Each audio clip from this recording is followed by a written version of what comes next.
If any of you have had some managerial experience, there's certain peaks and times that management plans for, right?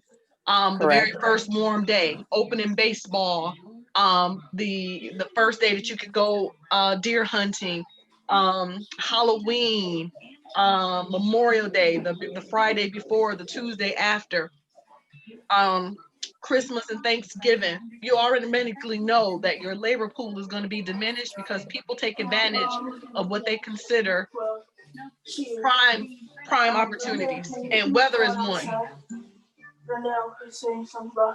Weather is certainly one. The rest of the week is going to be a little chilly, so quite a few of the folk are paying attention to the fact that today might be a good day to be outside. You can really sort of see that, and then it's even worse. A class on Monday night is even more complicated because it's the first day back to the work week, and you just extended my work week. The day has just become extended, right? So that becomes problematic too. I remember having courses on Monday. I don't think I made all those classes on Monday. And I try to steer far away from courses on Monday, any time of the day, because it's usually the day that you use to regroup and gather yourself and, kind of address things that need to be addressed and things that you haven't addressed. A Monday night class is one of the more difficult classes to actually convene because you may have traveled all weekend, or you may have participated in family functions all weekend. Now you're trying to catch up. You got to go to work on Monday. When you come home from Monday and you got a class, and then tomorrow is a work day, and it's a work day for 4 more days. Monday class is the day. This is the thing they're actually going to blow off. Do me a favor, ladies. In your books, I want you to read these 2 case studies, and we'll just debate them, the 4 of us collectively. The case studies start on page 210. They're management case studies. We're going to review them. Go ahead and get started. I can't believe I only have 3 people in the class. I've never had this before. On 210. Not ever. So I'm going to... Oh, here's Paige. I'm moving right along. Okay, so when you say 210, is that chapter 2, page 10? No, it's page 210 in the book, but it's chapter 7 or session 7. Session 7, page 210. None of my pages go past like 25, 27, 30. In my book, it's actually, section 6, page 6. Oh, yeah, I got the the management and operation plan. Yeah, management operation is the first case study. It's okay, right. Cool. It's right after characteristics in good management. A good manager. I actually don't know what the new books look like. I'm still using the old one. Found it. Okay. Tell us again, Raquel, what page that is, so I can tell Paige. It says session 6, page 6. Session 6, page 6. Okay. Mine is totally different. Oh, you talking about the page with the case study on it? Yes. Oh, okay, yeah, that's right. Paige, can you hear me? I'm not finding that. Yes, I can. If you could grab your book, I'm gonna put 2 of you on the compromising your mission, and I'm gonna put 2 of you on the incentive or compensation. Kieta, I had intended for you to lead one of the groups, and I intended for Raquel to lead one of the groups. So, Kieta, which of the case studies do you want to do? You want to do the one about printing, or you want to do the one about janitorial services? Printing. Okay, so you take the one that's in the top left, compromising on your mission. Raquel, if you could read the second one and take the lead, and I'll have Lisa work with you. Paige, please read the case study, and you'll work with Kieta, and we'll just discuss it. We'll take about 10 minutes. So 6:26, we'll deliberate a little bit about the findings.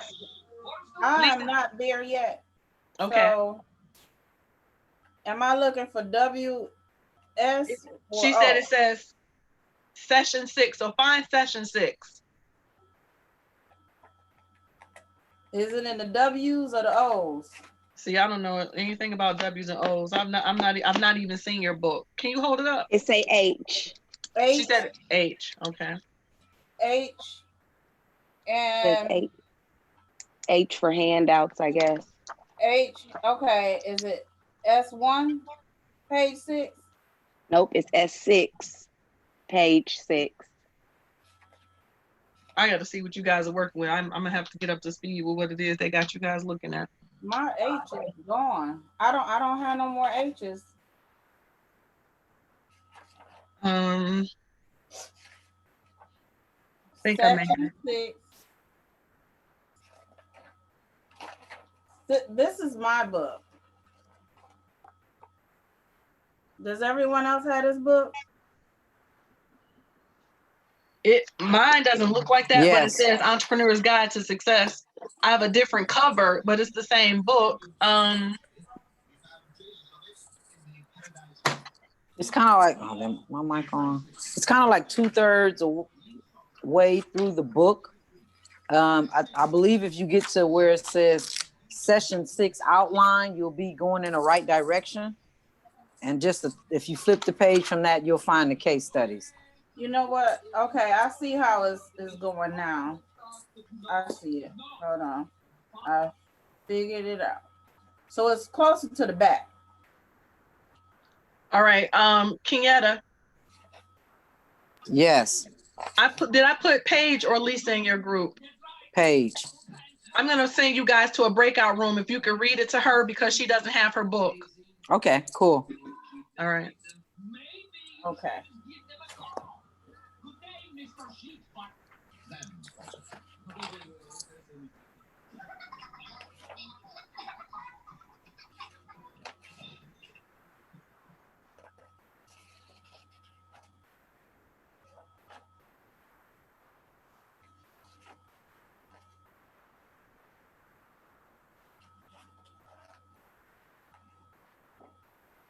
Well, I guess I may as well send you two into a room too.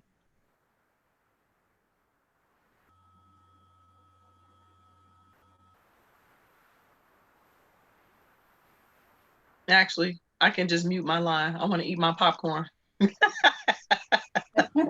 You two use this room, that way I can just stay here. I'm gonna mute my line and eat my popcorn. That's fine. So, Raquel? Yes. All right. So, which case study are we reading? The one at the bottom right about the cleaning company.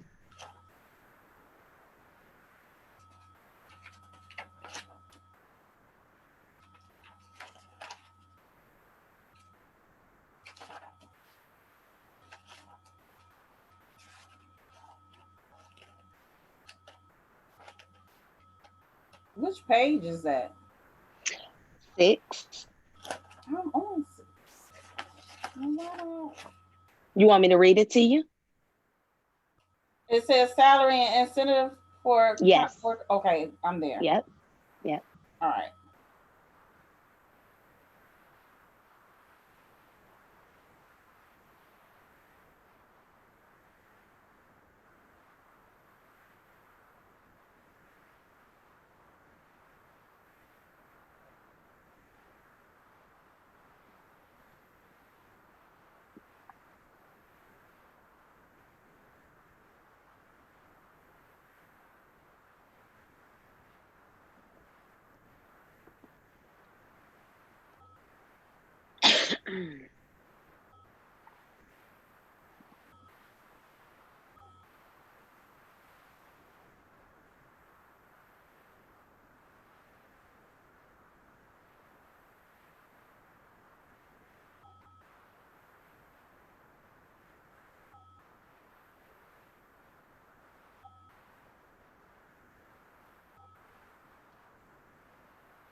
Guys, we'll regroup at 6:30 since you're just getting started.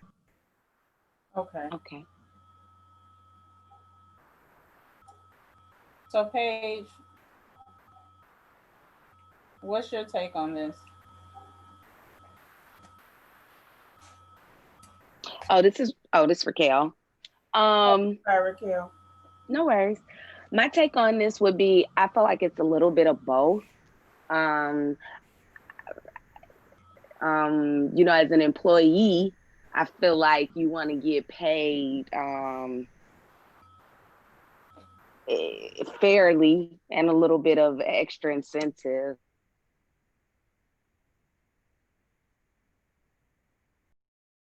And budget. So I feel like you have. I feel like it's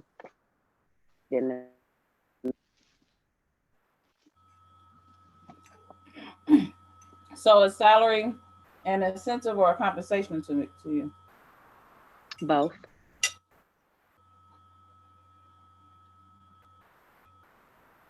I think it's both.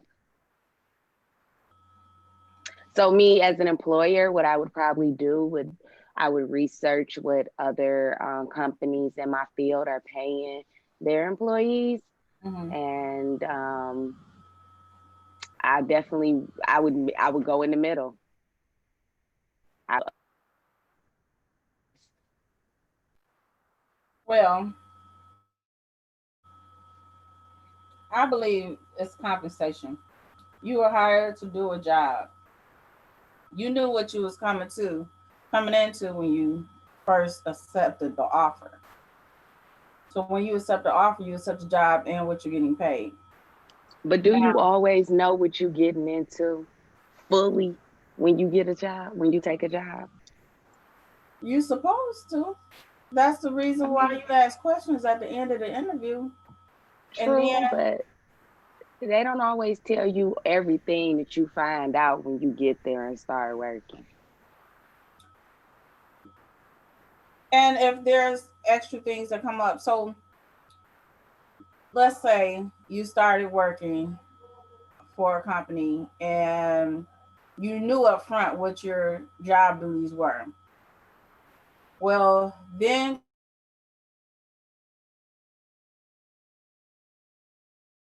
To it. Okay.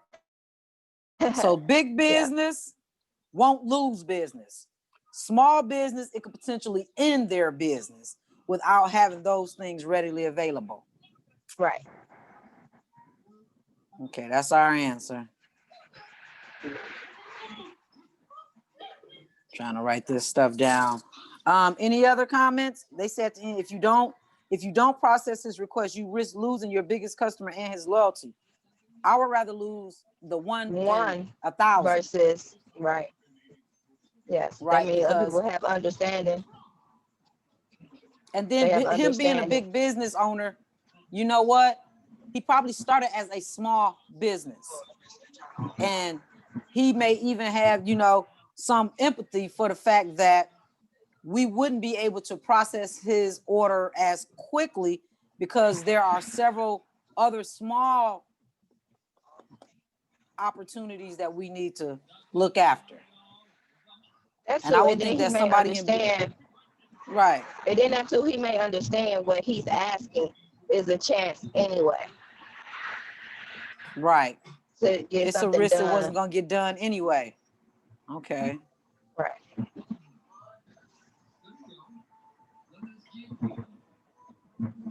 And I think it's more of an issue about not that it won't get done, but the time.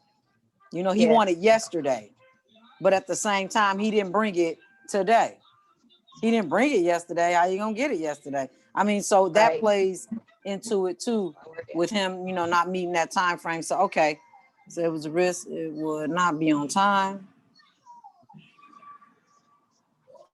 The at will state, so they gotta exactly. go. They gotta go, and then you find the next person. Because After you find something else, yeah. if you paying people right and you treating people right, that's the one thing you're not gonna have a problem with. Is somebody working for you.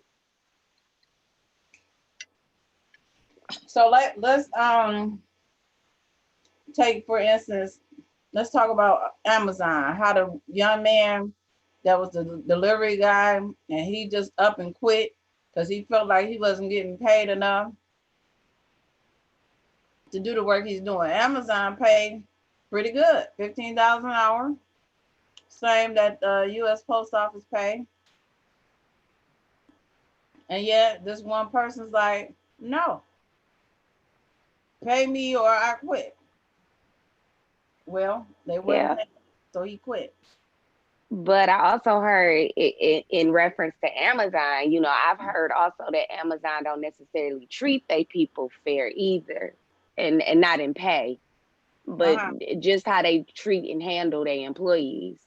So again, that kind of go to what I'm saying. Like you got to have a good Mm-hmm. combination for me, you know, Mm-hmm. like because you can pay people good and treat them like crap, and they're not gonna want to stay. You know what I'm saying? Like, Mm-hmm. you know, like so, and you can treat people good and not necessarily pay them that much, and they be loyal to you because you know how to treat them right. And that's true, but you So know, we also always gonna have that one person that's just not gonna be happy. And I that's kind true, of and that's think life. with this um here, I think it's just that one person that's unhappy.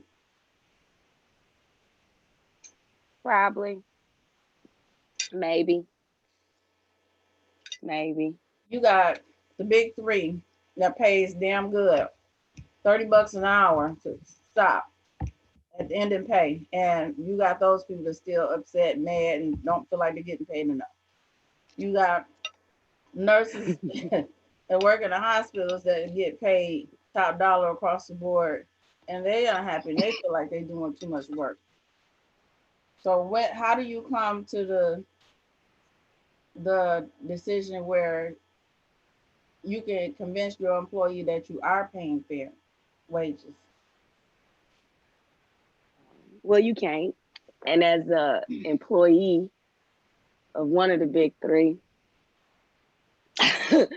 what I know is that people do a lot of talking. They still be there the next day. Mm-hmm. So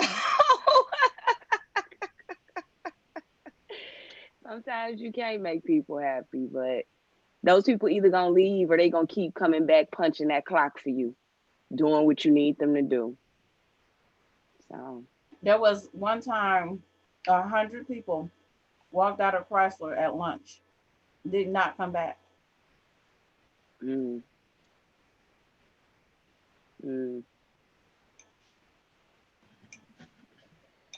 Hello. yeah. Hey, Okay. All right. Guys, so let me tell you something about this particular space. I snuck in on both of your sessions. Woo! In my face-to-face class, I have had some heated debates about these conversations.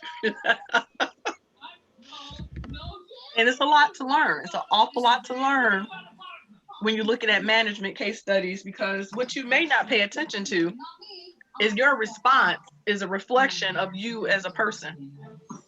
right. It's got a lot to do.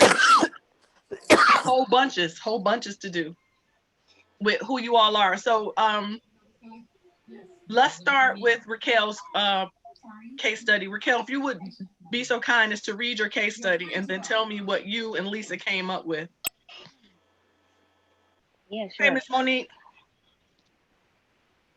You own a cleaning company and have 4 employees who help you. One of your employees is not performing as well as you would like them to, although you know they have the potential to. When you sit down to talk to your employee about this issue, she states that the reason she is not able to give you 100% is that she is not paid as much as she deserves. You disagree with this mentality. You believe that people should be paid based on how they perform, rather than to get paid first and then perform. On the other hand, higher pay might be an incentive for the employee to work to her fullest potential. Who is right?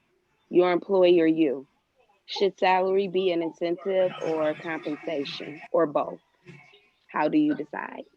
So what did you guys decide? What did you decide in this scenario? Well, we decided to agree to disagree, I think, a little bit. So All right, all right. Okay.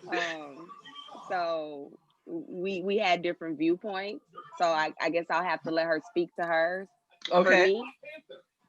For me, I'm a person who feels like it's both. You know, I feel like you can be fair. You don't have to max your budget out, but you don't have to pay somebody pennies because you can. So I'm a fair person. I want people to come to work and be happy to be there for me. I want people to give me everything they got. So I'm a meet in the middle. So Raquel, for me, please, if you can recall, please recap for me what your top 5 strengths were. Please, please. My top 5 strengths. Where is my strength? Hold on. If you remember them, but because you know what, Raquel, I can expect your answer to be exactly what you said because I want to help house all the people. I'm interested in giving them education and other wraparound services. You are a person for the people. You are a relator. You're the person who wants and believes that you should give everybody a fair shot and a fair chance. I think that's a great spot, but it also tells me a bit about your leadership style. And I find that extremely interesting. While you're digging for your strengths, did you find them? Nope, I just had to kick my kids out. Sorry. That's okay. Lisa, give me your response. What was your take, Lisa? My take was that I think this was just a one-person issue. And I totally understand Raquel's vision of it. But when you have one person that's saying that they're not earning enough, and we talked about your pay and your duties when you were first hired, this is what you accepted. So now you're saying this is not enough. I can't give you more than my other employees. You guys are all doing the same work, the same base pay. If I was to give you more, then now I would be getting sued for discrimination. So that can't happen. Okay. Do you remember your top? Conversation. You remember your top 5 strengths, Lisa? I do not. That's okay. But, that's all right. That's all right because it tells me I can already sort of ascertain your leadership style, which is fine, right? So Monique, let me ask you, because this particular business is a janitorial business. Did you hear the case study? I heard a little bit of it. I was a little late. I saw. I wish you had heard about it because it really is all up in your stuff. It's really one of the situations you'll have to deal with in real life real soon. But we'll move on to the next one. Miss Kenyatta, can you read yours, please, and then tell me your point of view, and then we'll hear what I have to say about it. Can you hear me? Mm-hmm. Okay. You run a small printing company specializing in business cards, signs, and other printed materials for business. You are currently filled to capacity with job requests, and you and all your staff members are working overtime to complete the jobs on time and with the high quality you expect and promise to deliver. As your mission statement reads, on time, every time, and delivered with perfection, your policy is to prioritize jobs as they come in. However, your biggest customer who regularly brings you consistent business brings you a last-minute request that he needs completed as soon as possible. Yesterday, as he says, if you process his request, you risk letting down several other smaller customers by not delivering their jobs on time as promised. If you don't process his request, you risk losing your biggest customer and his loyalty. How do I get my screen back? So what did you guys decide, Kiana? Or what did you decide? Unmute your line, Kiana. I can't hear you. I'm sorry. I got these weird earphones and I'm just learning. So what we decided was that it was twofold. The bigger business won't lose any business if their order is late. So I would run the risk. I think we both agree that we would run the risk to take care of the smaller businesses, because without their loyalty, they could potentially put us out of business. Okay. And that was a unanimous decision. Y'all both decided that? Well, I mean, we pretty much agreed that the bigger customer, they did says that, you know, as soon as possible. And with the smaller businesses, I think breaking the loyalty with them will put us more at risk than with the bigger company, who probably comes from a small business and will probably understand why we chose to work with what we said we were going to do initially and not let them down. Okay. So, Paige, where are you at on that?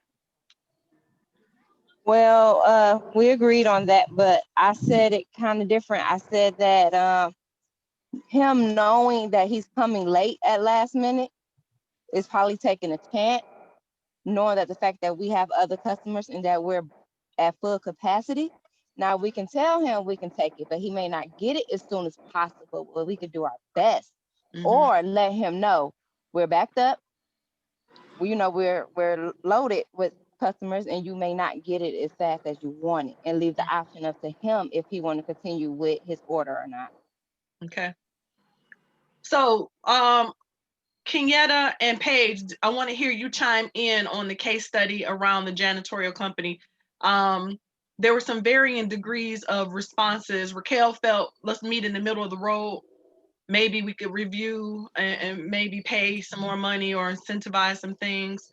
Lisa said, we had a covenant when you first started, and we told you what you would get paid, and we think this is a one-person problem and not a business problem. What do you guys think on that? What do you think from the case study? I heard some of that, and I agree with the person that said when you started your job, you knew how much you was getting paid, you knew what you had to do, and you knew what you was going to be prepared to do. That's just like any job now, like even going to McDonald's. You flipping burgers, running lines, doing this, doing that, you're only getting paid $10 an hour. You made it very clear. Most jobs give a description of what you're going to be doing. And they also nowadays say, and also more. So if you signed up for that job, then you sign up to do whatever your job requires you to do, as long as it's not hurting you or not in your paperwork to do so. You can't be there for 2 weeks or 2 months and be like, oh no, I need $5 more. No, that's not it. Now you may get a raise after 90 days, but that's like 50, 70 cents. And you may get a dollar raise after a year. But you just can't tell me, oh, this is too much work and you're going to get a dollar. Now you could quit. I don't want you to quit, but you could quit, but I'm not going to raise you because I have to raise others if that's the case. Very interesting take from a young person. Paige, very interesting take. You just told me what type of leader you are in your response. You're very black and white, and I kind of like that. But we'll see. So what did you think, Kenyatta, from that case study? One person is, I'll meet you in the middle of the road. I want happy people. You know, I want to keep them on. Lisa was like, we got a one-person problem and not so much. Well, I guess for me, I would, if the person has the potential, that's one thing. That means that you're well capable of performing to what I expect. However, if you have not presented this issue about income or what your salary should be in a context of your performance, to me, I will go back to this idea that with a 4 or 5-man team, if one person is having issues with their performance versus what they get paid, then that's a discussion. After the discussion, I believe I would then make my decision, and it depends on how they would present it to me. Presentation is everything. If you come to me and you explain to me, like, listen, when I took this role, you know, I only had 2 bills. I've moved my mother and now have 5. And unfortunately, the level of performance that I give, I cannot continue to do that based on A, B, C, and D. That would give me an opportunity to look at who I'm working with, the performance that they have did for this role, and whether or not I value them enough to give them more, but at the same time, also consider the value of the other employees. Excellent. Because again, I wouldn't want to be in an employment situation of getting sued for discriminating or not paying fair wages. But I at least would want to hear the conversation, and then I will pose it, not from a divulging someone's information perspective, but pose it as a hypothesis. How is everybody else feeling about this thing? Right. How will everybody else feel about that? Because that gives me some perspective. That being, I'm sorry. That gives me some perspective on the fact that you are willing to at least look at the 360 approach, right? Is it a one person? Is it a system? Is it a one person or is it the system? And that speaks volumes too about your leadership style and being able to ascertain and assess when things need to pivot. That's really good. Monique, this is your type of business model. You want to chime in? You got any comments on a person? Because I want to give you guys my take on it. It's going to be a little bit different. Tell me the scenario. I'm gonna read it. Just pay attention. Okay. I'm gonna read it the way I interpret. I read with the intent to understand what the author wants me to learn from the conversation. I didn't take it for black and white. So listen to my reflection. You own a cleaning company and have 4 employees who help you. One of your employees is not performing as well as you'd like them to, although you know this person has the actual potential to. When you sit down to talk to the employee, you actually took the problem to the employee and you went to talk to the employee about the issue, and she states that the reason that she's not performing at 100% is because all of a sudden she feels like she's not getting paid enough and she deserves more. You disagree with this mentality. You believe that people should be paid based on how they perform rather than get paid first and then perform, which is your choice. If you're the owner, you're the business owner, you decide, what that compensation process is. But on the other hand, higher pay might be an actual incentive for the employee to work to her full potential. So who is right, your employee or you? Should salary be an incentive or compensation or both? Here's my interpretation of that situation. I am a small janitorial company. I have 4 to 5 employees. I'm not currently at that spot to watch or see. They're probably given work assignments. And how did I find out that this person's work performance was not up to par? First question. Second question, someone took it upon themselves to not give me what I paid for, and could have possibly compromised my business because you felt some kind of way. You felt you were getting paid less. But you didn't exercise the opportunity to come and speak to me directly about your problem. You decided to act out by giving me less than par business, less than par service, less than par work. You didn't say, Laura, I got a problem or a bone to pick with you. Laura, can we talk about something? What did you do? You just decided to do less work or less quality work, which ultimately put my business in jeopardy. So I think you kind of got an idea as to what my response would be. No, I would not ask her about how she felt or if we should discuss giving her some more money. What I would do is I would get rid of her immediately.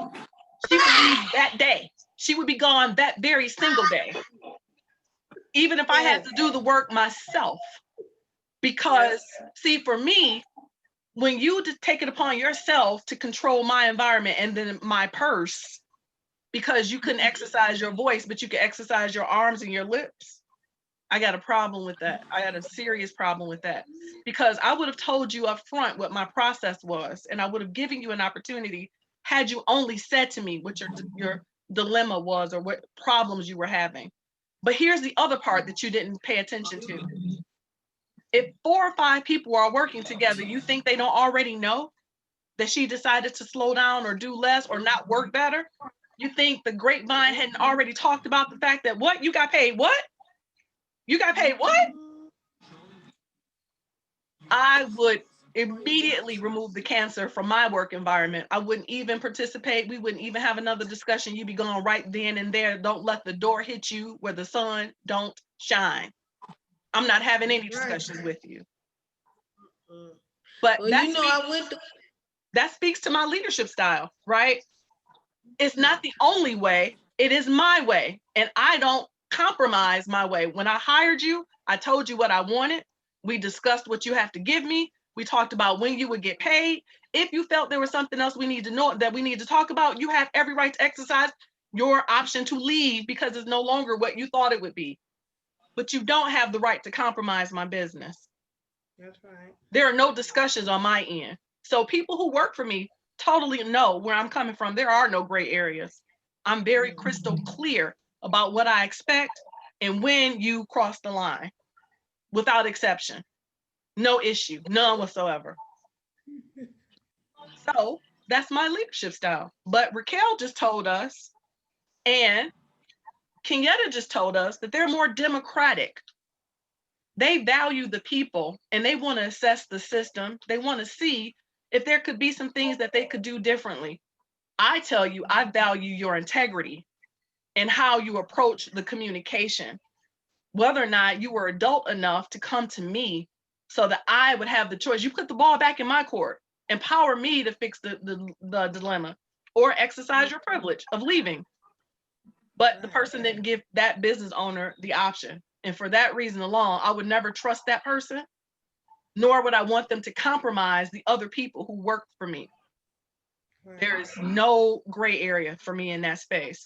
There are no right or wrong answers in that. When you actually respond to that particular case study, the author is trying to get you to sort of understand what your approach would be. Let me explain this to you. Let me say this one thing. When an employee can decide to slow down or do less work or exercise how they feel on your dime, you just created a situation where you will always have to, people communicate with their intent, and how you respond dictates the process, the procedure. And you need to be careful about not stepping into a space that's a black hole. You will lose immediate control and they will control your environment for you. Because what's to say tomorrow they don't like the toxic smells? Or what's to say tomorrow that company is a Trump supporter and you've been buying those chemicals from that Trump supporter and I'm not using that stuff because I'm a Black Lives Matter person. You have to have a line. You have to figure out your own process. To each of you, I tell you, when you respond to that, it tells me the type of leader that you might be. But sometimes if you've not had the experience, you might think one way. And then once you have the experience, you'll think a different way. Let an employee tell you what they won't do when you're paying them. Or how they did she cash the check? Did her check come on time? She did. She cashed the check. She didn't turn it in and say, I did less work, but I still didn't like what? We would have had some challenges in that situation. Now, I love Kenyatta's assignment on the compromising your mission. I want to hear from Raquel on this one. Raquel, they run this printing job and your best customer comes up and says to you, look, I needed it yesterday. What would you say? Because you happen to work in a production-driven environment, what would your response be to your number one customer saying, I needed it yesterday, but your mission is, when they give it to you, is always delivered on time, which means you have an intake process that places everything first in, first out. What would be your reply to your best customer or one of your best customers and largest customers? What would your reply be on that?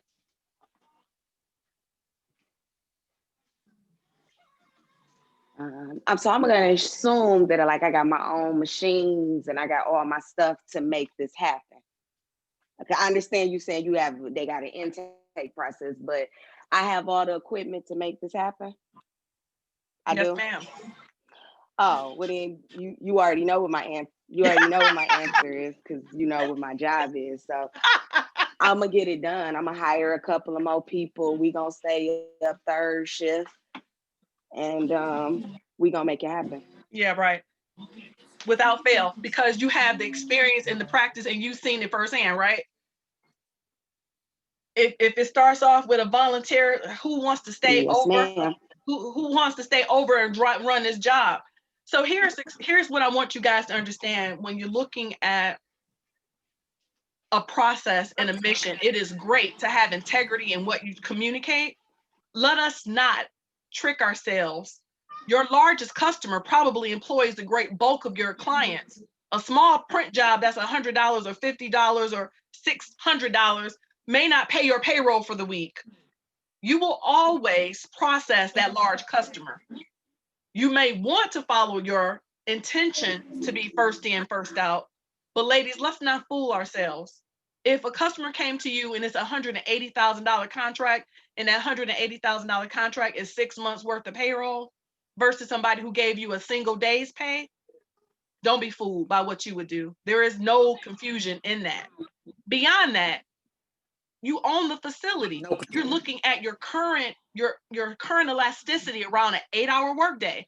Did it just become a 10-hour workday? Did I ask every employee on the roster who wants to stay over and run this job? Did I say we'll run an extra day? Did I even think about outsourcing some of the smaller jobs so that I can give my greatest customer the work? You will never take mission over the money in that space, because you can service them both. It's a trick question. It is making you, here's what I want you to understand. Large corporations are not nimble. They're not flexible. They don't have any opportunity to pivot on a dime. But as a small business, Kenyatta can say, I'm going to partner with this company. As a small business, Monique can say, I've got a whole block of houses on Sherwood Forest, and I only got 3 staff. I'm going to partner with my girlfriend around the corner who's got her own. You have options. The reality of this space is, as an entrepreneur, you think outside of the box. You're never scripted or stricken by the language of the mission. You can do much more. And you may even outsource the smaller jobs. Well, of course, you're going to put your finger on it, make sure it was handled correctly. Maybe you don't even tell the competitor that you gave the work to who it was for. You had them do the work.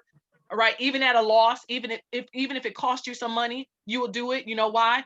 Because you're going to charge an arm and a leg to your core client for giving you a rush job that threw your stuff off. You're going to hem and haw. You know, like, Sam, it's a holiday week. Sam, it's a holiday week. All my people are trying to leave. What do you mean you need, what? You need this now? Oh my God. So what I'm going to do for you, Sam, is this. I'm going to see what we can do. We'll get back to you. In the meantime, you already know what you're doing. You come back with a 30% markup. Say, I'm so sorry. I had to add all these extra people. I had to actually, bring in these people who are on vacation. And it's going to cause me all type of labor trouble. No, Sam, I'm sorry. You want me to do it? I got you. But here's what's going to cost you. You need, I got you. Maybe we can get you a discount later on. But right now, I need that extra 30%. We good? Okay, great. Mission accomplished. That's how that works. You got to understand. Nor, guys, do you ever operate. Now, manufacturing companies are really at a deficit because they don't control the raw materials. All of it needs to be brought into them. You're in a much better position, even if you are the printing company. Why? Because you control all the machines. You control all of the raw material. You have the option and the opportunity to make sure that you never operate to the break. What happened if it was no customer asking you for something and the machine went down? You'd be in the same situation. You'd be in the very same situation, and you still have to make sure that you operate on mission. Pay attention to this. When you order a package from UPS or FedEx, do they ever tell you you're going to have it tomorrow at 9? Not unless you pay a supreme premium will you get that package tomorrow at 9. You'll get it within a window of opportunity, right? Because businesses who understand process. So even if Sam is looking for something and he typically gets it within a 3 to 5 day window, the job is probably done in 1 day. We just make sure that we deliver it within 3 to 5. You should have some wiggle room built into your process. Why? Because a smart small business owner plans contingency plans at the inception. You plan your contingency at the very beginning so that you never put yourself at a deficit. Does that make sense? You never ever, you never want to be in a position, no matter what you communicate. I don't know if you guys have ever noticed this. You order a pizza, they tell you 25 minutes. When you get there, it's already sitting there and almost cold. It's almost cold. You order a salad, you order some carry out, you know, and still they've had processes on page. He said, I'll be mad. She said, I'll be mad about the pizza. It's cold already. You told me 25 minutes. I got here on time. It's cold. But they build in buffers, guys. They build buffers in isolation to insulate their space so that they don't have bottlenecks. So they don't have barriers that they themselves have created. You'll definitely find. I can only imagine if Lisa said to a client, I did some advanced marketing and it's only 300 spots. I sold 305. Do you think before that cruise is going to take off, Lisa's going to give 5 people that money back? What you going to do, Lisa? You giving the money back? You got 300 spots, but 305 people express interest. Are you taking all the money? Yes, I am. Because you're banking on what? I'm banking on revenue. Hey, more clients, more money, and there'll probably be some cancellations, growing bigger. Yeah, you're like, I'll figure it out. I'll get to where they gotta go. You know, they may have to go on the second boat, but they going. We'll get them there. You'll figure it out. And I actually had to do that one time. I only booked for 12, and it ended up being 24 people. So I got a second boat. Whatever it takes. Yeah. Because as a small business owner, our process is to meet the customer where they are, which is why small business exists today. If that was the option, they go to Kinko's, they go to Office Depot, they go every place else to get the printing stuff done. But they come to us because of our flexibility and our uniqueness. When you think about a janitorial company, I mean, I don't know why it's not doing that. I thought it was supposed to be on there. Oh, I'm sorry. When you think about a janitorial company, all you have is your work product. Yeah. All you have is your work product. So you mean tell me I got to work and the waste baskets weren't even dumped, the bathrooms weren't clean, and you come to find out because somebody felt some kind of way about that and they finna mess up your money? She lucky I wouldn't break her neck. No, I'm sorry. I'm messing, but I would be feeling some kind of way about her messing with my stuff. That's all I'm saying. Let's take a break. She's sabotaging the company. She's messing not only with me, but my employees too, because if we lose this work, I may not have several of you. This is serious business. How you feel don't matter much to me. I want you to understand. We got some challenges going on here. All right, let's take a 5-minute break. Come back at 7:05.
Before we get started, can I ask you a quick question?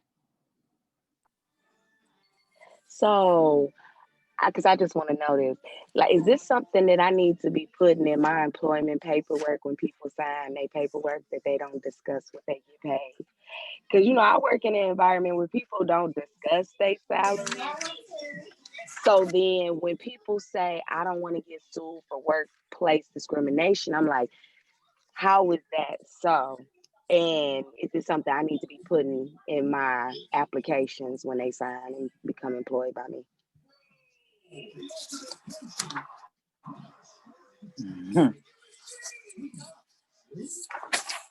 So Raquel, it's really interesting that you should ask that question. So for HR law, actually, you can't force people not to disclose their pay, but you can discourage it, right?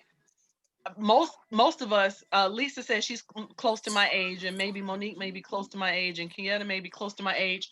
Nobody ever told us, like in writing, that we couldn't disclose our pay. We were always sort of coached on it would be an unethical thing to do. It would be like piercing the veil to have such a private conversation, because people negotiate their salaries in certain spaces and places. When I worked for UPS, I didn't get to negotiate my hourly wage, but I was able to secure as a first time supervisor a 3-week vacation, where my counterparts who've been there for a minute didn't get to negotiate that. When I left UPS and went to USF Holland, I negotiated the same thing with an increase in salary. I found out that, so they don't want you to discuss it because it's a personalized plan, but it's not unlawful to discuss it. And in the past, even when people would talk about it, it hardly ever got back to management that we were talking about it. Even though we felt some kind of way about it, we took it on the chin because you didn't negotiate well enough for yourself. That was on you, right? Or we Right, right. or we thought they were playing favoritism. For all intents and purposes, is not something that I would put in writing, because that non-disclosure of their salary is an indication that, what are you trying to hide? Then you end up with more problems when you try to force that they can't disclose it. And then Well, okay, so then how does it become discrimination? Because how do you know that you not getting paid with that person getting paid because you're not qualified? Like, I might pay this person that because they have a degree, you may not. and so you should have a process in place that says, like, here's what we pay this particular position. And most people will find that a job has a floating salary, a starting point and a maximum point. Have you noticed that most Yes. it'll be between $10 and $12 an hour, between $13 and $15 an hour, between 35,000 and 45,000 in salary. So they have a floating scale, and that's where they get that little extra bar for these extra points based on this person's work experience, based on this person's, maybe they've got dual languages, maybe this person is degreed, so there's some things that will help you qualify paying that person a different salary than a starting wage. There are companies that will hire you, like Laura said, you have different wage brackets. You also can be looked at different wage incentives by if you want vacation time. You'll get Even paid healthcare, healthcare. Yeah. Yes, you'll get paid differently. I could say Blue Cross Blue Shield, you can start off making $14 an hour or $21 an hour. You make 21 if you don't take any of their benefits. You make 14 if you take off. Interesting. Yeah. Because to them, the employee has what they call a benefit value as well, that goes inside their package for not only their wages, but their health and welfare, right? Their retirement, their vacation, all those things bubble up to the actual hourly wage. Does that answer your question, Raquel? Yes, it does. Thank you. Okay. All right, let's get into this PowerPoint. So we did 2 case studies, and it still didn't help you figure out how to run your own business, but maybe if anything, It's forcing you to think through your managerial style and your process.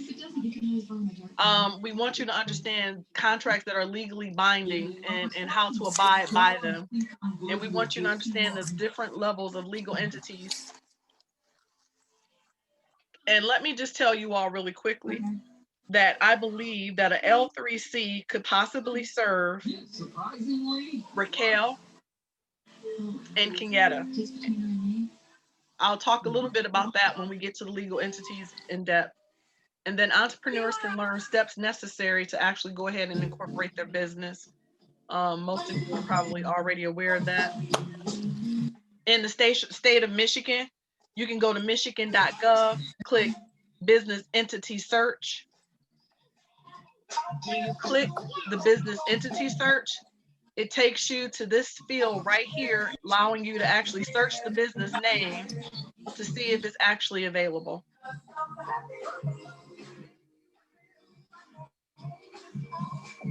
I strongly suggest you don't go down to the county or the city and try to resurrect your business name, because if you do that, you're only given, the city and the county can only govern their jurisdiction. So the city of Detroit governs the city of Detroit.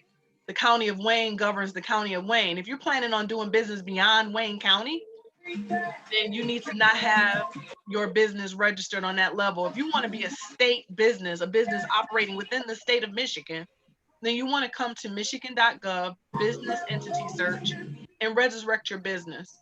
When you resurrect your business, this is what it looks like. Are you guys seeing this, Laura, with best practices? Yeah, but we're not seeing Laura yet. We're still seeing your screen. Uh-oh, let me What are you doing? You just still seeing the PowerPoint. all right, so no, I went into, let me do it again. We can see Laura now. I did michigan.gov. I went straight to business. I click business. I do business entity search. Kenyatta, I think that's your background. Can you mute your line? Oh, I'm sorry. Hold on. So I type in best practices consulting services. I hit enter. It tells me that, yes, there is a business registered this way. Where are they located? They're in Detroit, on 2nd Avenue, blah, blah, blah, skippy. And in here, because it's public record, it tells you how long the business has been in business. It tells you if the business is in good standing. It'll tell you about all their annual filings. This is where you can come and find out if the business name is available. If someone else has the business name, then you need to find a different business name, bottom line. It boils down to that. What's next in the PowerPoint? Is it the EIN?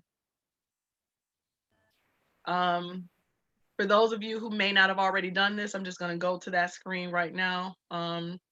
It is fairly simple and easy to get you a business. Once you register your business, you want to do it first, business registration first in the state of Michigan. One of the very next things you want to do, and it's actually free, is to register your business with the federal government for an employer identification number.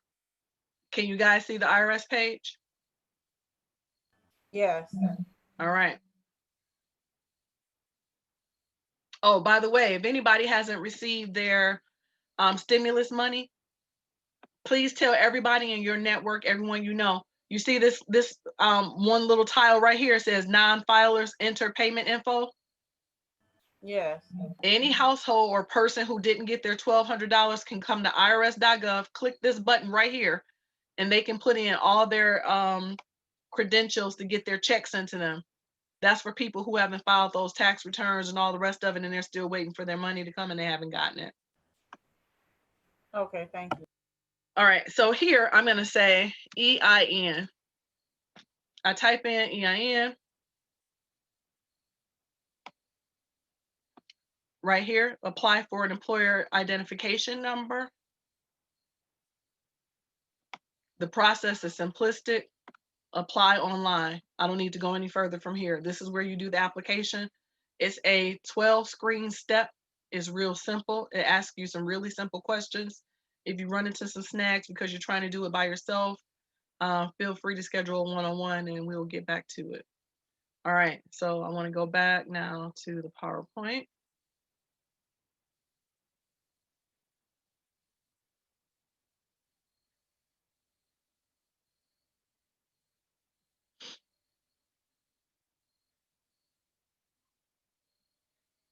there are a variety of different forms of business organization.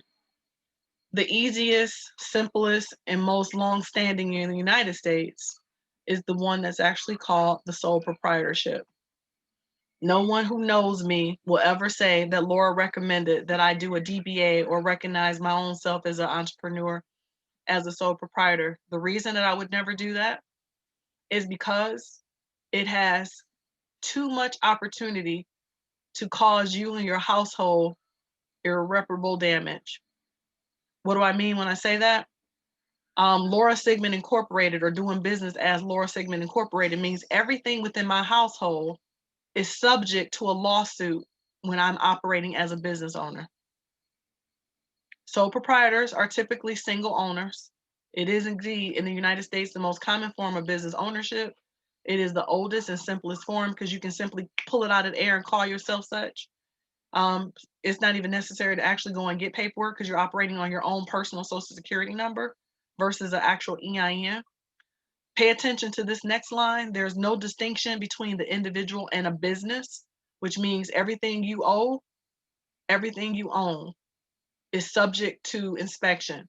If I know that you have $1 million business and you're not incorporated, and I come and slip and fall and I say that, yeah, so you think you're only gonna pay me because my leg went out, but you just messed up my contract and I was an Olympic skater and I was gonna get a $8 million signing bonus. So I'm coming after everything you got because you didn't separate your business from your individual space. Typically, sole proprietorships are very easy to dissolve, especially upon death. They just go away.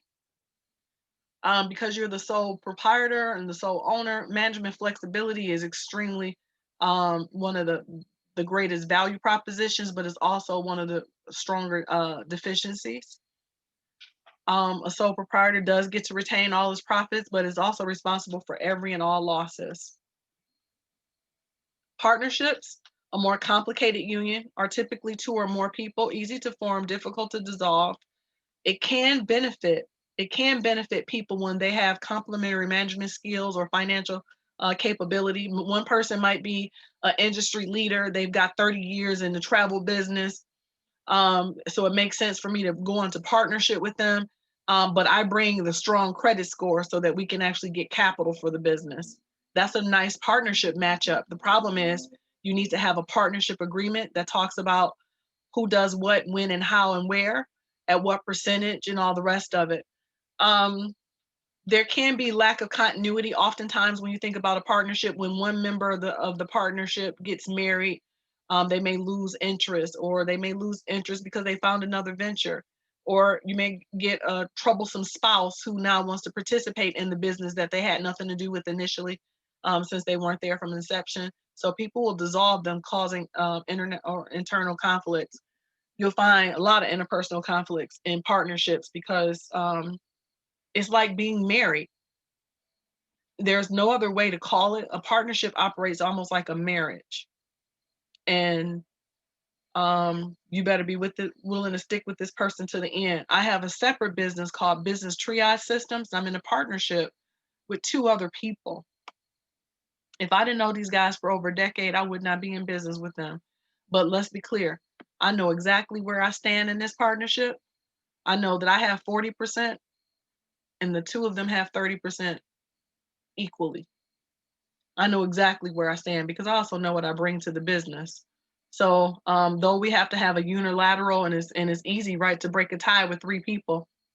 It's real easy to break a tie. We have to vote on everything. Personal assets of any operating partner is at risk because of the fact that as a partnership, pay attention to this. You can legally bind me in a partnership. Raquel and I can go into business. We open up a joint business account.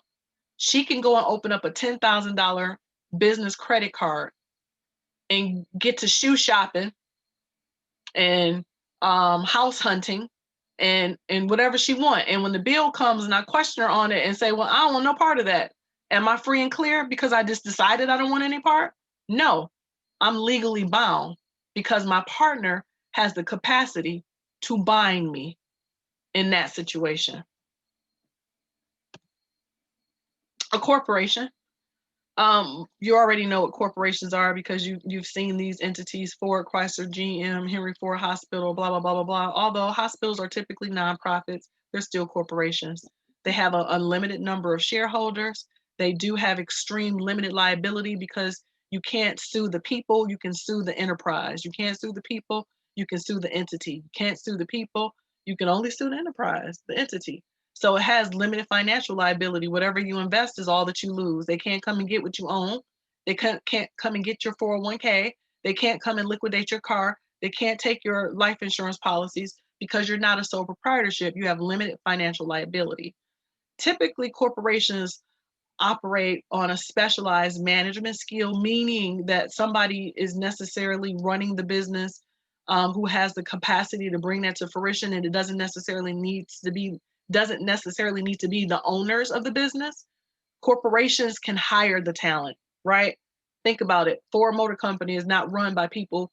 Um, the board of directors or the owners of the corporation themselves may not be engineers or know how to manufacture cars, but they have specialized management skills, that they can hire out.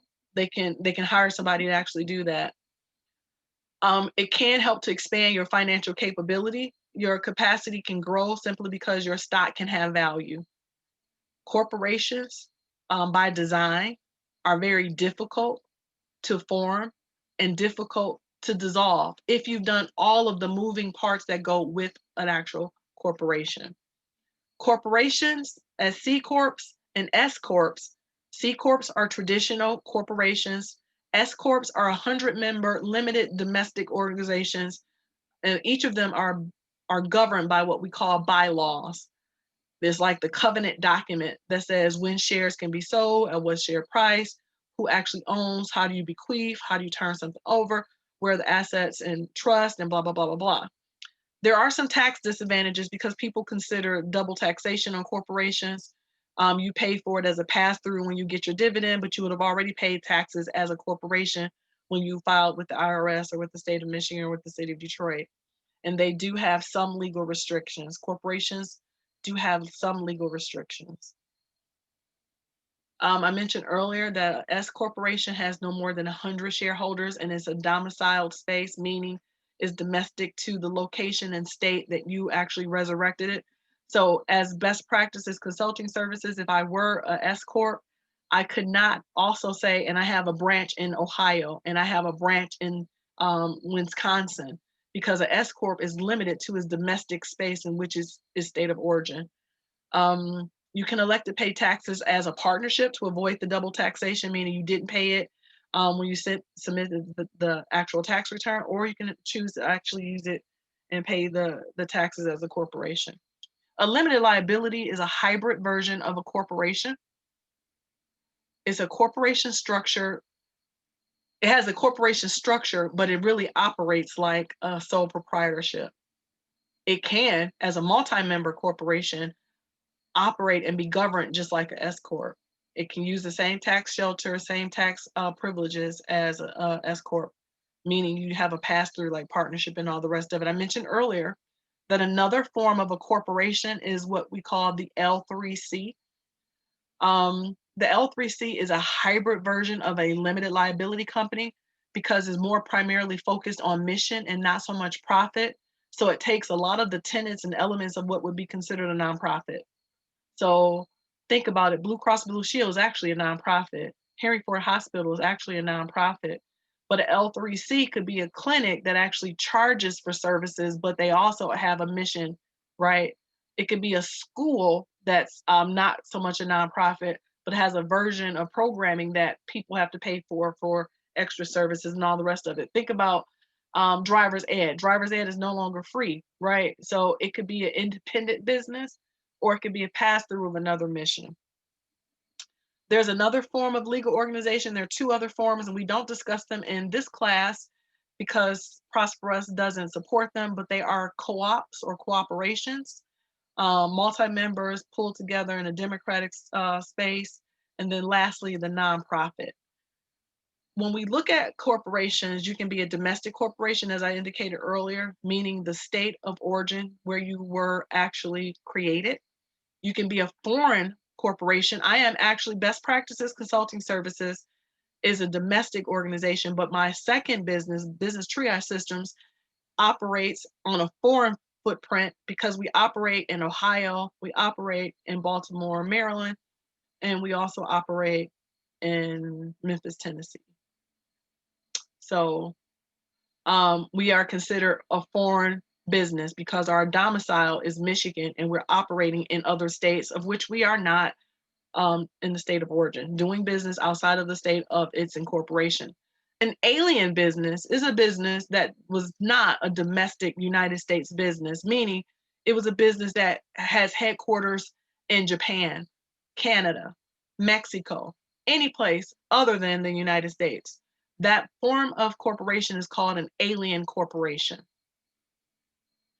Of course, they have some limitations. When you consider or think about establishing or structuring your business, you should take into consideration your personal financial situation and how much money it'll take you to start it up, and then how much money do you want to put at risk. You should consider your own potential management skills and limitations. You should also consider your management styles and capabilities. Imagine if you were the janitorial company and you were sole proprietorship, and you fired that young lady, and she decided to file a wrongful lawsuit against you, and you are sole proprietorship. Everything and anything that you own is subject to inspection through the state of Michigan to make her whole, simply because you're not deemed or designated as a business entity. There are other considerations like exposure to your personal liability. Bless you, honey. Things that you should consider: staffing qualifications, your customer engagement process, inventory controls, finances, and your hours of operation. I want to spend a little time on this particular screen because if you've not already considered this in your own business, I think about Kieta and trying to coordinate workforce development and practice. Can she do all of those things on her own? And if not, what are the qualifications necessary to add on, to onboard staff? What's her customer engagement process? How does a customer get on board with what it is that she's offering? What are the inventory controls? What are her inventory? What is her inventory? How does she finance this venture? What are the hours of operation? Same questions for each and every one of you. They may dovetail a little bit, but for the most part, these are all relevant management operation questions. Zaya is not here, so we won't be doing a mock session for her. Kinyetta, please take yourself off mute. We're going to do a mock session. Of course, I did not tell you in advance that we were going to do this mock session because it's a surprise, aha, one of those moments. I want to talk to you for a second about your business. So we're going to do a mock session. You ready? Ms. Kieta?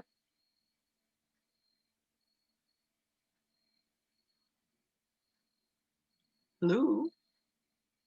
Hello, hello? Kieta, can you hear me?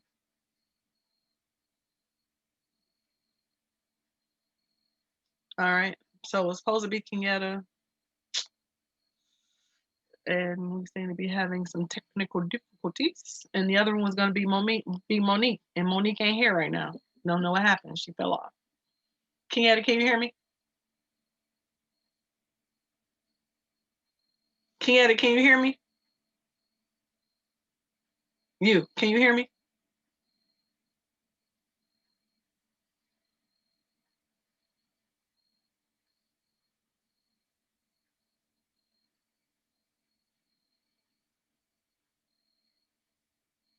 Can you hear me, Kieta? All right. So we won't do any mock sessions. Too bad. Okay, she's trying to fix the volume.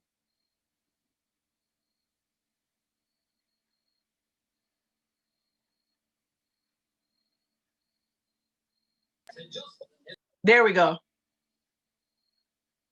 Okay, all right, there we go. All right, let's do a mock session. Let's do a mock session. I'm excited. Whew. What am I mocking? So you got to flow with it. Let's see. Ring, ring. I'm calling the business. Ring, ring. Hi, this is Workforce Accessible Solutions. Kenyatta speaking. How might I help you today? Hi, Miss Kenyatta. I was talking to someone, and we have a really robust workforce training program, but we've had really bad, really bad results with getting placement for our people who have some cognitive challenges. And someone mentioned to me that you're running a program intentionally for this population. Can you talk me through what that deliverable looks like? What exactly does that look like? How many people are you working with? What type of placement are you offering? Can you talk to me about that? Certainly. Well, the first thing we do is we provide assessments to assist individuals with developmental disabilities with identifying areas of work in which they would like to pursue. What's your So we placement start rate? out, well, my placement rate at this time is 0 because I have yet to place anyone. Okay. However, I have a number of outlets and a few different industries who are interested in the concept, being able to allow someone to access work who Okay. has yet to be acclimated to the world of work. So initially what we're doing is we're assessing individuals to Okay. help them identify what's called a dream job. And in this assessment, we allow them to take their identification of work to the highest levels they can take it. And we try to match a real world experience with their identification of what they consider their dream job.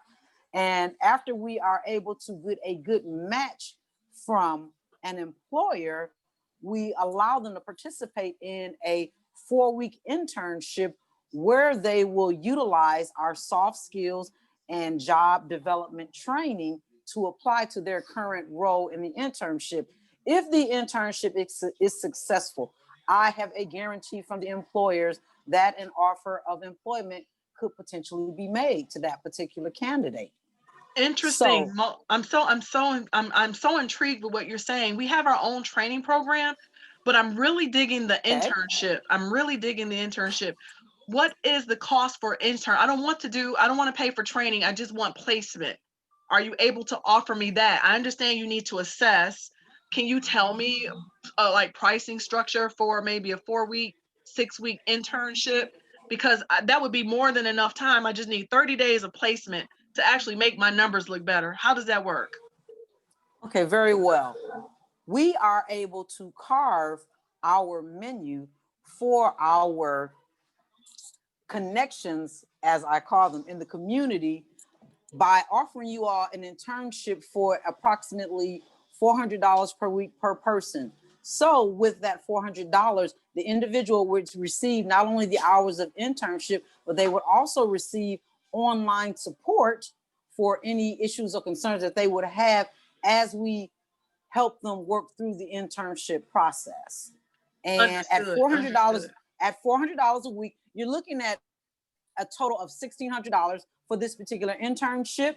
And with the guarantee of placement, if the employer is overwhelmed with the experience that they will share with this particular candidate, then the amount of money that could possibly be made by the actual candidate would outweigh the $1,600 that you would invest for the internship. I was just thinking as we design our budget, Ms. Kenyatta, I'm wondering if we would pay at completion of the training of the 4 weeks, and only for those who were actually secured placement, or are you asking for 1,600 just for the internship? I'm asking 1,600 after the internship has been completed, because what I'm going to do is to carve you out a portion of the menu offered. If we were to do the full scale program, then that's another conversation about compensation, because it can then be done on a program basis. However, I take 10 cohorts per program. Okay. So if we are to negotiate that form of menu option, it sounds a bit different funding wise, but to carve you out a 4-week internship would cost that amount. And you would pay once the internship is complete, because we want to guarantee some level of success has been met with this particular job assessment feature. Excellent. So, okay, so let's take the mock off. So, Kenyatta, what I did is try to put you on the line for saying I'm not paying unless there's placement, right?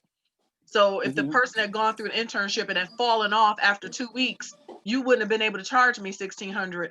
You want to get that money and you want it connected. So the first thing you say is, I'm offering you a percentage of placement. You said to me that you currently don't have any placement. The internship, after a 30-day period, even if we have to rotate them from one employer to the next employer, is a concrete, and we need that on the front end. You collect your money on the front end because you're spinning your wheels and doing the work, and the people might go away. There can't be any labor without love. I need the money. So think through your process. I'm saying think through your process. You're saying to this young lady, I am completing your program because you have your own workforce training, but it's in effect ineffectual. It doesn't have any teeth because there's no practice behind it. I'm offering you something that you don't have. By margin alone, I can get internships. You don't have them. Correct. Got it. So would it be safe to say that if I familiarize myself, as I've been doing, with the fund sources that are going into these entities? Yes, ma'am. Would that be fair to kind of like leverage? Okay, you know where I'm going with this. That's the only way to leverage go. what I know about their that's the funding only way to source go. and That's say, the I only know way to you go. got that money. That's the only way to go. You say, as a result, congratulations. I am here now to support and make sure that you have the strongest deliverable. I can increase your metrics, your touch points through internship and job placement. Can we have a conversation? Okay. Good deal. Got it. Because that's what I was thinking. See, because I could give you 30 people and put the onus on you to do placement, and then they have transportation issues. They got it kicked out of their house. All kind of stuff. All kind of issue. You're not getting paid for nothing. And they could have went to work for 4 days and not 5 or not 30, right? So and basically, then when you try to invoice me, I'm going to help them meet their objective. That's right. And I'll be saying you didn't complete. So would it be smart to do like a MOU starting out with these entities before you get deep off into really serving them? Do just like a small MOU saying, hey, these are the parameters of what I'm going to do. This is what I need for it. And a pilot. And in a pilot fashion. In a pilot fashion. Because you don't know what you don't know until you've gone through the process, right? You don't even know all the barriers that you got to eradicate. You don't know enough of anything right now. So you want to be in a position to really ascertain what are those deficits, but to be sure that you're going to get paid at the end of the day. Leave no money on the table. None. I'm writing it down. Leave no money on the table. Writing that down too. Monique. All right. That was fun. Monique, it's your turn for a mock interview. I need you. I'm ready. Ring, ring. Hello. Good morning, Jimmy Lou Cleaning Crew. Hi, Jimmy Lou. My name is Laura, and we've not been in our building for about 6 months due to the COVID, and we are now in a position where we are slowly transitioning back into the facility. I'm interested in learning if you have anything that could be a decontamination process. What services does Jimmy Lou offer? Can you talk me through what that looks like? Oh yes, we definitely have a decontamination process where we can clean whatever you want clean. We have our own cleaning products. And if you want a really deep cleaning, we can do a deep cleaning at a little extra price. Okay, so Miss Williams, I just want to understand. You said you do have a decontamination. What is that chemical that you're using? What are you using that's a decontamination? Because you said you have your own product. What is that you're using? Bleach. No, I'm supposed to say that.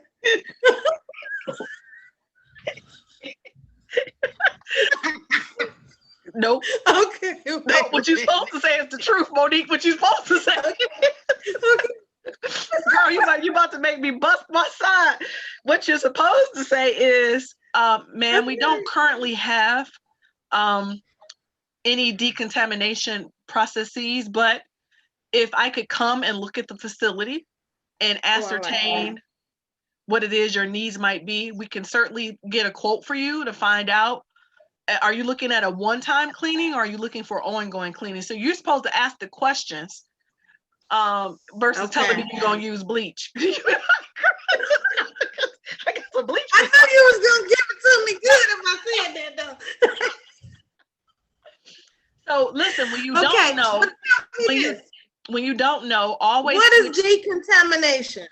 Right. So they now have these aerosols and these cleaning solutions that you see at the airport and the hospitals. They spray it like almost like when you see the Orkin man going around spraying bug stuff. They've got this stuff that has to be in concentration for like an hour in certain spaces.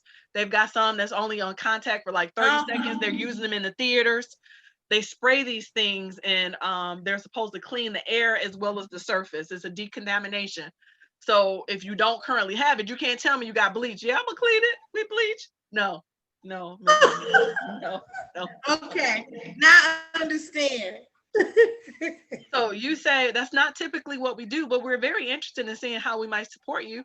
If you give me the address, the square footage, maybe I can take a look. Can you tell me how many units there are? How many people?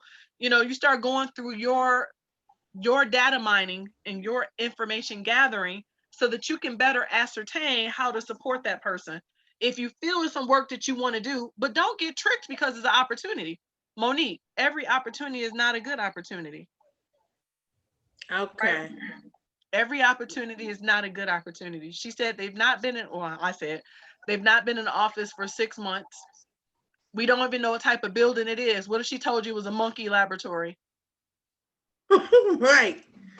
Wow. You got some questions you got to ask, right? It could be a morgue. You don't know what it is. Right. You don't know what it is. You got to ask the right questions, Monique. And here's what a business owner should do in your situation. When they're asking for things that you don't know, either decide to pass because you don't know, or be vulnerable and ask the questions to get a better understanding as to what it is they're looking for. So you could have said to me, ma'am, when you say decontamination, are you talking about sanitation or decontamination? Right? We have a very strong chemical compound that we believe really sanitizes spaces. But when we say decontaminate, are you looking for something over and above the traditional commercial cleaners? If that's the case, that's really not a problem for me to research my network. I can look at my supply chain and see if there's something that I could procure. I just need some more information, right? Yeah. That's how you control that. That's how you control that. Then you start asking questions like, what's the square footage? Is this a one-time process? Are you looking for something contractually? Okay. I mean, this is how you play that. This is how you do that. Okay. Okay. Thank you. All right. So, I got one more part that I have to do. No, Lisa, I didn't do you, and I didn't do Paige, and I didn't do Raquel. I had Zaya and Jennifer as other businesses that I wanted to do for mock surveys. It's in the mock that you start to learn what you don't know about your own process. And for Sheila, who's not on the call today, this is a production process that I designed earlier about what things you need to do in order to actually create a production product. But ladies, if you will, for me, take a look at this worksheet. You don't have this in your book because it's mine, but you have something similar, I think, in your handouts. How many of you can plot and chart on here the number of hours that you spend in a day on your own business? Who can do that? Looking at this from 4 o'clock in the morning to 3 o'clock in the morning, this 24-hour spread, can you tell me how many hours of the day you actually have allocated to your business? Anybody got a working number on that? I know I don't. I don't have a number either. Right now is I want to be a 9 to 5, but sometimes I'm up at 4 a.m. because I've been woken up out of my sleep with an idea that I need to put together. Okay. All right. So I'm working on that idea. It could be probably all day long throughout the day. And then 8 o'clock at night, I'm ready to shut it down. And I think it's something else. Okay, well, let me get this done before I go to sleep. So And this what I've learned. What you chart is what you measure, is what you measure is what gets done, right? So you may not have it already stapled out between 4 and 5 o'clock in the morning. You might still be asleep. Between 5 and 6 o'clock in the morning, you might be surfing the internet or looking at the news. Between 6 and 7, you might be getting your work clothes ready to go to work. Between 7 and 4:30, 5 o'clock in the evening, you're in the process of that 9 to 5 of that day job. After that, you could start to actually say, I owe myself X number of hours in a day or through the week of working on my business process, working on my marketing plan, working on my business plan, working on my business finances. You should have every single week at this point. I mean, we've been at it long enough for you to start. Plus, you have a work plan that you're supposed to be working through that should show that you're being very deliberate about some of the things that you do. If you look at this typical scale, Monday through Sunday, here's where I didn't ask for the number of hours, but maybe I designate on a certain day, a certain task or thing has to happen. Every Thursday, payroll gets paid in my office. Every Friday, I check my accounts receivable, my accounts payable. Every Thursday, I check payroll. Every Friday, I have accounts receivable, accounts payable. On Monday, I do an 8 a.m. every Monday conference call with the team, the business triage team, to find out what projects, what things we have in the pipeline, what our sales forecast look like. Every Tuesday at noon, I meet with the staff, Caleb and Victoria, to figure out where they are for best practices, what projects are they working on, how far have they progressed. If you don't create the process, you have nothing that will hold you accountable. It'll be when I think about it. If I were to look at this worksheet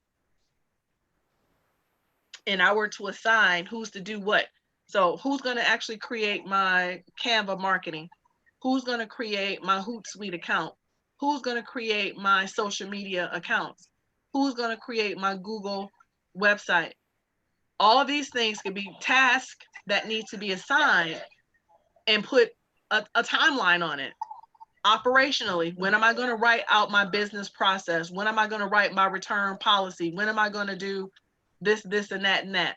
These are things that you should really anticipate incorporating in your business. Each of you, these are just things that need to be, you can't wait till the business is up and running. You have to plan them now. Planning them now will put you in a position to be more successful, and it'll ward off your need to have layered contingency plans, right? For instance, when do you know if you need a new employee? How do you know that? When do you determine? Okay. You should have some working knowledge. Two different things. The workload is too heavy. Excuse me. The workload is too heavy. Even if I have to sacrifice and give up some of my own pay to pay someone else to help me, that's one thing. Secondarily, another thing would be, I'm messing up. I can't do it all. I need another person. A third thing would be, there's so much work. It's taking me too long to service my customers. My customer service is being jeopardized. You need to have your own recruitment process in your head for when your escalation will actually occur. How do you train them? Did you design a training manual? When we talked about that case study in the beginning about the young lady, some of the fault would be yours if she didn't know that she could come and have a conversation with you about, instead of being disgruntled. Maybe she thought she could do it this one time and you would notice it and then you would come and talk to her. But if you don't have a process about customer service and quality, then hey, she made a decision and she was self-empowered. But I couldn't imagine a person who works for me saying, well, I didn't finish that business plan because I felt some kind of way. And I knew you had a deadline, but oh well, I was feeling like I was overworked. Ooh, boy, that'd be a problem. Each of these individual areas may fluctuate based on your business, where you are in your business. But you need to actually design and create a workflow of things that need to get done and get done consistently. And the more repetitive you are and disciplined you are, the more operationally savvy you will become. Just things that you got to think about, like scheduling social media posts is a pain in the dairy air. I don't want to do it. I totally suck at it, and I know I have to do it. But I only task myself to do it every 2 weeks. I don't do it every day. I don't do it once a week. Laura could give up a post every 2 weeks. So I post something that I find, unless it's something I think is relevant or time sensitive, I really don't spend my time in social media. That's just not where I'm going to do it. But I know I have to be there, so I have to be somewhere present. So this is what I'm going to give them. Here are some tips and tricks for doing the fourth quarter year-end planning. Here's an article that I wrote for the Michigan business pages. Here's an article that I wrote for the Michigan Chronicle. I may share or post any of those things simply to put myself in a position where I felt like I could check the box. Check. I did a post. I did something. I'm trying. But my payroll, my accounts receivable, my accounts payable, checking on the status of my core clients, looking at the number of proposals every Friday morning from 9 until noon. I'm typically looking for new work opportunities. That's my business development process. From 9 until noon on Fridays, I'm looking for my business development process. Noon until 1 o'clock, I'm typically looking at my accounts payable, my accounts receivable. At the end of the day, I'm planning for the following week. The balance of that day, I'm looking for the following week. I'm planning things that need to be done. If it's customer follow-up, if it's checking on a proposal that's pending, whatever and anything that it may actually be. I want to show you one little bit of something. The more acclimated you are in self-management, the more proficient you will become and the more efficient you will become. Let me share my screen. This is a relatively light month for me.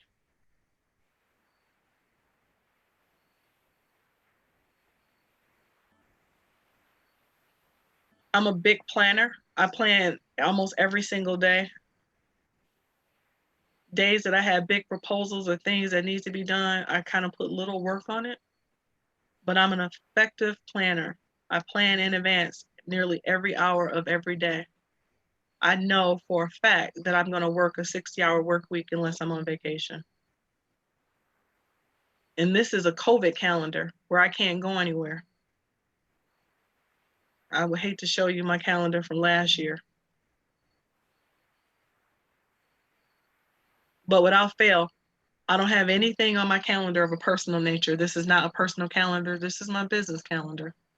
And that business calendar keeps me up to speed with where I'm supposed to be and what I'm supposed to be doing. Things that I don't put on my calendar are the things that are already built in. Payroll on Thursday. I don't need to put that on my calendar. This is something that's going to happen and I don't have to put it on the calendar. It happens routinely. It's going to happen. I don't have to put accounts receivable or accounts payable. It's going to happen.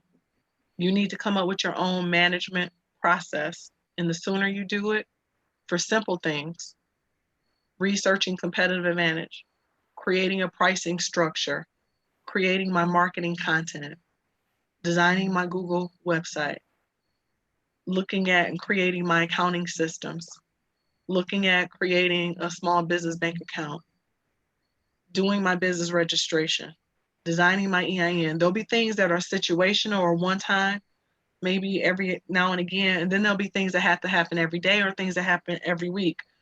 So think about that schedule that I showed you from 4 o'clock in the morning and start creating those things. Because see, if you're not already doing that in your business, you need to ask yourself, how vested are you? We're at the halfway point. How vested are you if you haven't already created that as part of your process?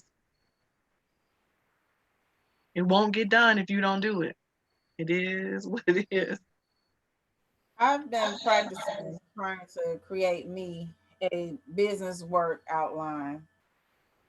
And I've done better now that I'm not working a full-time job, and because of the virus. So I hadn't have to focus on creating things, but now that things are starting to get moving again, so I'm kind of back to trying to find that work structure again. Yeah, the work-life balance is complicated, right?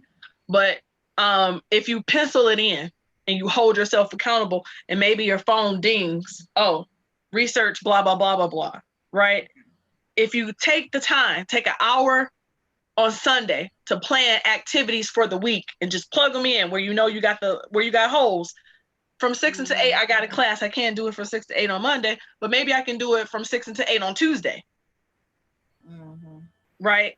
Maybe I can do it before, even if you're working from home, maybe I'll get up and do it before I put on my makeup and do my hair and sit in front of a Zoom or Microsoft meeting. I'll do it at 6 o'clock while I'm drinking my coffee. I mean, you got options. You just got to schedule it. And then you can hold yourself accountable, right? I got a schedule that looks just like yours, and I literally have to fit my personal stuff into my calendar too, because I'll forget. Yeah, because right. I'll get so busy and wrapped up in what I'm supposed to do with my business, and then I gotta fit in what I got with you, ProsperUS, and then the little extras that come along with. I forget. I had to write, and I gotta cook me dinner because I get so busy. But I gotta learn how to cut some balance. of that. Yep. And self-development is part of what I try to plan too, right?